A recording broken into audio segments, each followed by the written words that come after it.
السلام عليكم ورحمة الله وبركاته كم نجا جرتن فيا كيسن أنا فيا كي يقول تربي ورين channel قراتاتي كنو تف حاراتاتن أنا أدوف بغنا غان دوفتن سبسكرايب قدا إسنين جنا فيديو يوسنتولي لايك شير قوتشو إن دقتنا إسنين جنا هرلي وانت بريدا تكو إسنين كبدا دوفتن جدا حمد أما فيديو كيتنا هرتو فانا فراكيا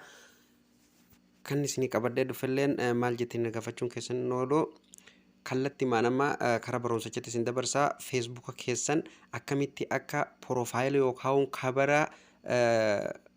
feesbuuka keessanii yookaan wanta isin poosti gootan yookaan wanta isin suuraa isin maxxansitan fireendii keessan ka isin jala jiru ka aadii isin gaafatee deebiftaniif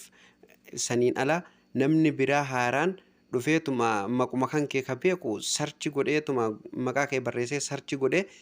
yoo jala seenee suuraan kee guutuun ni argama waan ta'eef kana guutuu akkamitti ofirraa cufuu dandeessan fireentii keessan qofatu isin arga yookaan namni biraa yoo sarchi godhee isin arguu hin danda'u jechuudha aadii qofa isinitti ergatuu danda'a hoggaa isin aadii deebiftaniif waan san arguu danda'a jechuudha kanaafuu akkamitti akkas godhachuu dandeenya warra jettan koottaa nafaana bu'aan isiniin jaa feesbuuk keessan keessa yeroo tokkoof ni galtanii irratti kilik gootanii sana booddee bakka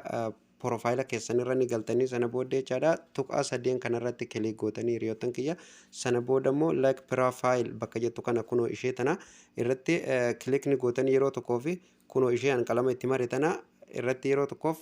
kilik gootan hiriyoottan kiyya sana booddee immoo hiriyoottan kiyya look your profile ka jedhu kanarratti kilik gootanii yeroo tokkoo fi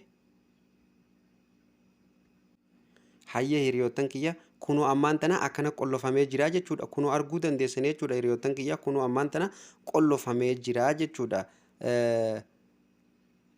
in argitan hunoo asirratti qollofamee jira jechuudha profaayila kiyya abbaan fedhe na boodan ammaan tan namni ani hin beekne dhufee na boodan profaayila kiyya sarchi godheetu maqaa kiyya sarchi godhee feesbuuk irratti yoo laale na jala yoo seene suuraa kiyyaa fi wanta an poosti godhee hinciitii kiyya tokkollee baasee hin kennuuf jechuudha nama aadii kiyya jala jiru yoo ta'e malee akkanatti ofirraa banuu yoo feetanillee hiriyoottan kiyya amma maal gootanii deebitaniituma asirra deebitanii tuqaa sadeen kanarratti kilik gootanii sana booda immoo include profile bakka jedhu kanarratti kilik gootanii sana booda mallattoo qulfii kanarratti kilik gootanii sana booda gizee akkanatti isin dhufe kan gadii kanarratti kilik gootanii include your profile kan jedhu kanarratti kilik gootanii hiriyoottan kiyya sana booddee kunoo akkanatti isin dhufaa jechuudha hiriyoottan kiyya akkanatti yeroo isin dhufe banamee jira jechuudha kanaafuu akkanatti itti fayyadamaan isiniin jaa hiriyoottan kiyya viidiyoon irraa qopheeffannee asuma irratti raawwata viidiyoo biraatiin namoota deebinutti nakkatiin isiniin jara chaanala keenya illee sabiskiraayib gochuu hin dagatinaan isiniin jaa hiriyoottan kiyya tiktuuka keenya jala profaayilli jira asumaan seenati sabiskiraayib nu godhaa isiniin jenna hiriyoottan kiyya amma viidiyoo biraatiin walitti deebinutti nagattiin isiniin jaa nagaan rabbi isin biraa jiraatu